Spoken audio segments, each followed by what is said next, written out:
presentar al ingeniero Armando Negrotti, recibido en la UCA, y nos va a hablar sobre el lineamiento del plan de contingencia de los servicios en hospitales ante emergencias. El ingeniero ha sido presidente del Comité Argentino de Mantenimiento entre el 2003 y 2018, se desempeñó como presidente de la Federación Iberoamericana de Mantenimiento entre el 2007 y 2009, ha sido miembro fundador del Global Forum of Maintenance and Asset Management entre los años 2009 y 2011, ocupó el cargo de director en la Diplomatura Facility Management de la Universidad Austral entre los años 2009 y 2012, fue presidente de la ADAI entre el 2018 y el 2020, ha sido vicepresidente de la ADAI entre el 2016 y el 2018 y lo es en la actualidad desde el año 2020. Es socio de Lilac Space, consultor internacional con actividad en proyectos hospitalarios de asociación público-privada en Argentina, México, Chile, Colombia y Perú. Actualmente secretario de la Federación Iberoamericana de Mantenimiento desde el año 2009. Es representante de ADAI ante la Red Salud y Ambiente desde el año 2022 hasta la actualidad. Se desempeña como director y coordinador de las diplomaturas de ADAI y la Universidad Gran Rosario desde el año 2020. Es director de las diplomaturas en Ingeniería Hospitalaria 1 y 2 de ADAI y la Universidad Gran Rosario desde el 2016 hasta la actualidad. Actualmente dirige la diplomatura en Mantenimiento Hospitalario del Consejo Profesional de Ingeniería Mecánica y Electricista desde el año 2010. Lo recibimos con un aplauso.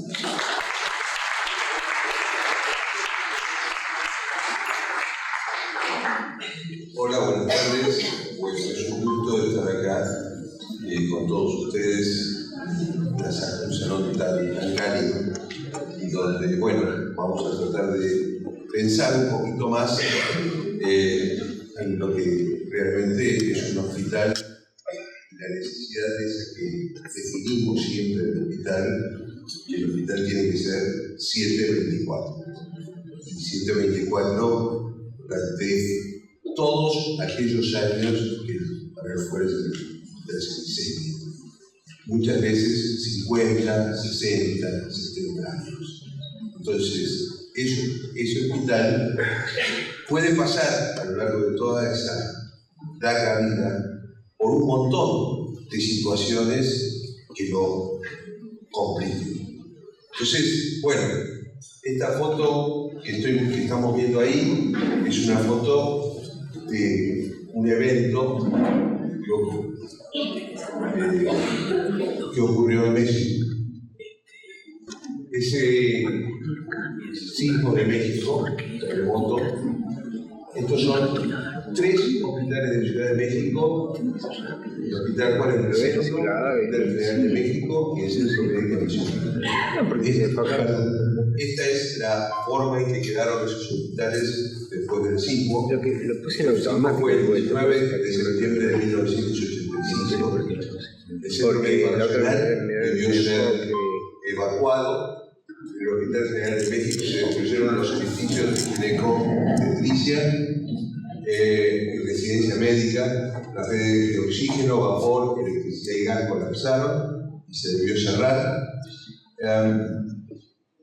En gineco había 385 internados, 157 bebés, fallecieron 249 personas, entre personal y pacientes, y 86 médicos de la torre de residentes.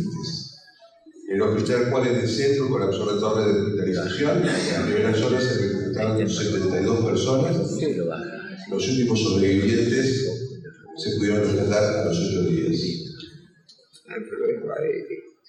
El terremoto de México marcó para la OPS y la OMS un antes y un después, en el sentido de que se decidió, se empezó a promover justamente que se tuviera en cuenta todo el tema de sismos locales, sismos y otro tipo de situaciones, otro tipo de catástrofes que pudieran dejar ese hospital fuera de competencia.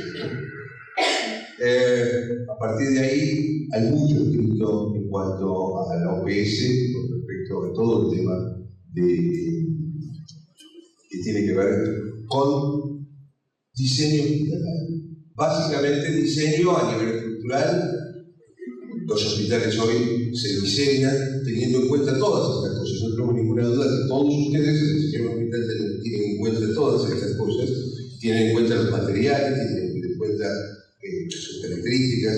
También lo que hacemos ingeniería hospitalaria, tenemos en cuenta en el diseño de los hospitales justamente todos estos temas problemáticos y toda esta continuidad de que ese hospital funcione 7/24. También pensamos en cómo se garantiza esto, cómo garantizamos que ese hospital se mantenga a lo largo del tiempo funcionando, a pesar de que pasen eventos de estas características. Contamos con sistema de financiación adecuado para tenerlos en condiciones hospitales. Es decir, sin ninguna duda se trabaja mucho en todo lo que tiene que ver con el diseño, la construcción y el equipamiento. Mi pregunta es la segunda parte, es ¿qué pasa con la operación, el mantenimiento y la prestación de los servicios? Pero hago esta pregunta porque en realidad es como el yin y el yang. Una cosa funciona con la otra, una cosa depende de la otra. Entonces, justamente cuando uno piensa, ustedes cuando piensan con el desarrollo de un proyecto, piensan en la gestión clínica relacionada con el recurso físico y con que eso después se va a mantener en el tiempo. O sea, justamente la arquitectura y la ingeniería hospitalaria es la responsable de llevar ese hospital desde el diseño hacia la gestión.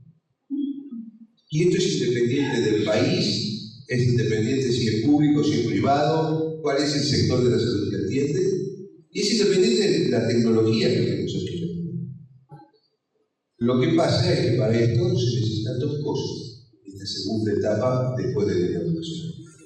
Dinero para que justamente podamos implementar la gestión y acuerdo en las políticas a nivel gubernamental y a nivel del sector salud, que justamente es importantísimo tener en cuenta y que muchas veces es la que hace que colapsen los planes de salud y que colapsen los hospitales.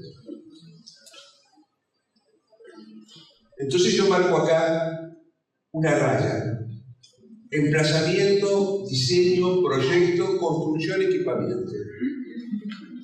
Commissioning, ¿qué es el commissioning? Commissioning es el seguimiento que hacemos de todas esas etapas que nos van a servir en la generación de un manual de organización que nos permita una sustentabilidad de ese hospital operacional a lo largo del tiempo. ¿Por qué? Porque de ese manual de organización tiene que salir un plan operativo de rutinas de todos los días para que ese hospital funcione, un plan de gestión de activos para que justamente esos recursos físicos sean bien mantenidos y con el correr del tiempo se vayan siendo reemplazados. Pero necesitamos dos cosas más que son las que están del otro lado de la pantalla. Un plan que nos permita estudiar las vulnerabilidades de ese hospital. Justamente esas oportunidades de que ocurran los eventos. Y un programa de formación e innovación para ir actualizando ese hospital en la medida de que vayamos detectando justamente esas vulnerabilidades. Entonces, las vulnerabilidades tienen que ver básicamente con una sobredemanda a las solicitudes de prestaciones médicas, a las fallas de provisión de servicios públicos esenciales, energía eléctrica, agua, catástrofes naturales. O sea, para llegar a la catástrofe hubo otras oportunidades porque ocurrieron cosas que nos podrían haber alertado. Y entonces caigo en esto. Hace 4 años tuvimos una pandemia, COVID-19, que nos impactó. Desde la DAI hicimos cosas en esa primera etapa. Es decir, ¿por qué hicimos cosas? Y porque cuando surgió la pandemia, surgieron problemas en los hospitales. se pusieron en evidencia la vulnerabilidad de los hospitales. Falta de previsión ante las contingencias. ¿Por qué? Porque las contingencias no se habían previsto. Y nos sorprendieron. ¿Qué hicimos en la DAI? Bueno, estas cosas están sobre la derecha. Hubo recomendaciones, hubo una cantidad de intercambios a DAI, se generaron una cantidad de reuniones, surgió el Zoom, lo digo en la siguiente diapositiva. Hubo todo un anuario del 2020 dirigido por Liliana Font, no sé si está por ahí, que justamente tratamos de poner todas estas cosas que tenían que ver con la pandemia, todas esas que íbamos recolectando y que fueron ustedes mismos planteando dentro del mundo. Bueno, con las diplomaturas, actualizamos todas las diplomaturas, las de sustentabilidad, las de diseño, las de ingeniería, las hicimos más accesibles porque las llevamos a distancia. Bueno, hicimos finalmente el 31 Congreso, donde fundamentalmente ese 31 Congreso, que fue el primer congreso virtual, lo hicimos a través de Zoom.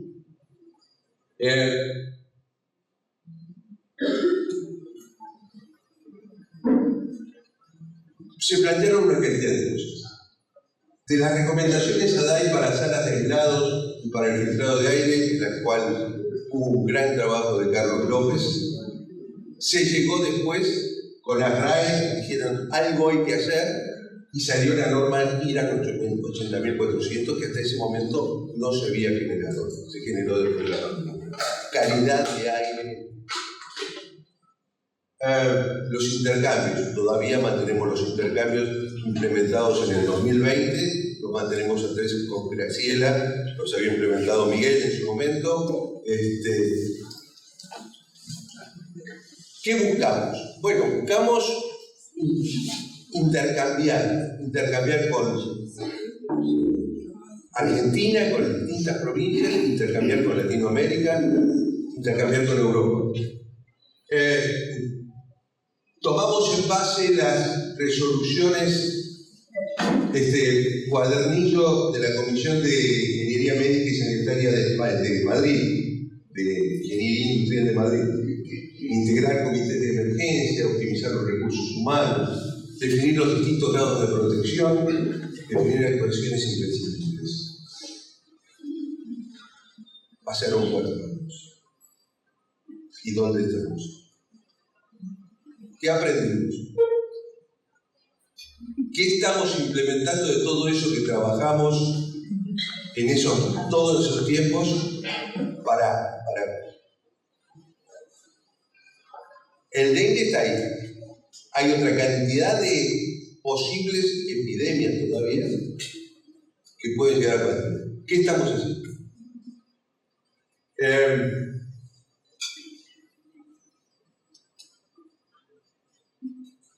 Bueno, estas son algunas ideas que daba en ese momento justamente el boletín del COI.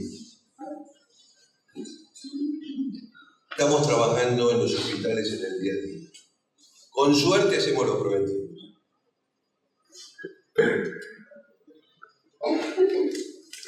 Plantea. Dijimos que después de las pandemias también había que tener en cuenta fallas en las provisiones de servicios. Esta nos puede pasar todos los días. No necesitamos llevarlo a casa. Fallas en la provisión de servicios públicos esenciales. Poco agua potable, poco energía eléctrica, poco oxígeno, poco aire acondicionado y comunicación. Pero un poco más abajo porque hasta ahora nunca lo tuvimos en cuenta. Pero hoy por hoy, como está la situación de los hospitales, como está la tecnología desarrollada, tanto comunicaciones como calidad de aire son realmente necesidades esenciales a tener en cuenta e incluir dentro de las 3 primeras. Bueno, en Ingeniería Hospitalaria 1 planteamos justamente todos estos temas de cómo encarar el análisis de los centros de salud desde el proyecto en cuanto a tener en cuenta la parte de ingeniería eléctrica. Provisión de oxígeno, uno de los gravísimos problemas que tuvimos muchísimos en el hospital durante la pandemia, tuvo que ver con instalaciones de oxígeno. Está bien, de 1 a 5 llegó la demanda de oxígeno en los hospitales, justamente como consecuencia. Pero ¿qué pasa? Y el otro punto, entonces, y acá le robo a Carlos López, diseño hospitalario de áreas cerradas. ¿Qué pasa con los hospitales viejos? ¿Qué pasa con todos estos? Bueno, ¿qué dice la OPS? Vuelvo a la OPS. ¿Qué dice la OPS sobre todo? Las inundaciones causan un número inesperado de muertes, lesiones e incremento de las enfermedades transmisibles. Está subiendo el nivel del mar en toda la Tierra. Muchas zonas en las próximas décadas, no muchas, van a ser inundables. Se interrumpen los servicios públicos de electricidad, se interrumpen las vías de acceso a los centros médicos, se genera una demanda superior, porque lógicamente los hospitales para acudir más gente, se desabastecen de insumos médicos, aumenta el riesgo potencial de transmisión de enfermedades con el cambio climático, y además, para peor, a la gente se le dificulta más llegar al hospital. O sea, a los médicos, la enfermería, se le dificulta más llegar al hospital. Entonces, todos estos temas son temas que tenemos que tener en cuidado, ¿no? ¿Sobre qué trabajar? Estoy siguiendo la OPS. En estudios de la OPS dice que aproximadamente el 50% de los 15.000 hospitales en América Latina y el Caribe están ubicados en zonas de alto riesgo, en unos debido a la susceptibilidad de la región a ser afectada por fenómenos naturales, pero en otros porque la selección del sitio de emplazamiento fue nefasta. Entonces, aspectos institucionales a estudiar, aspectos financieros, y acá la convocatoria sería a la política, a los que deberían planificar un país. Aspectos técnicos, esos somos nosotros, los que justamente tenemos que definir esos aspectos técnicos. Y aspectos administrativos, cómo implementamos, con qué implementamos estos aspectos.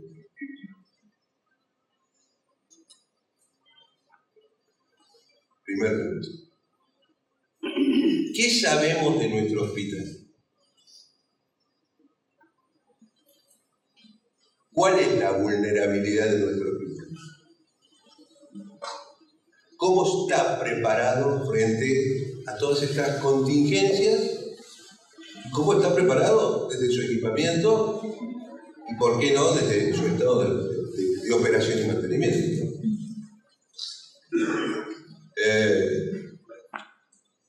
Desarrollar programas y actividades científicas y académicas que nos permitan determinar cuándo un hospital es seguro.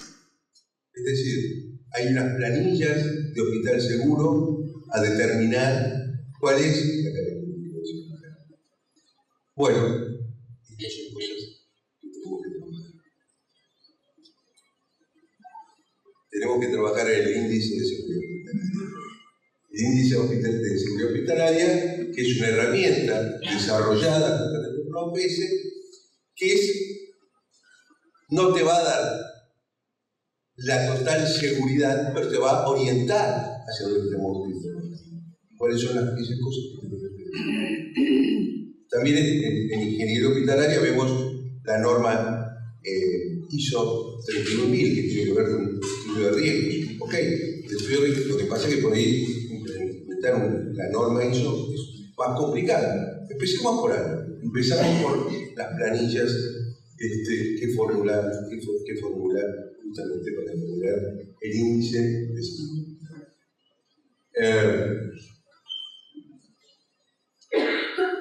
Muchas gracias.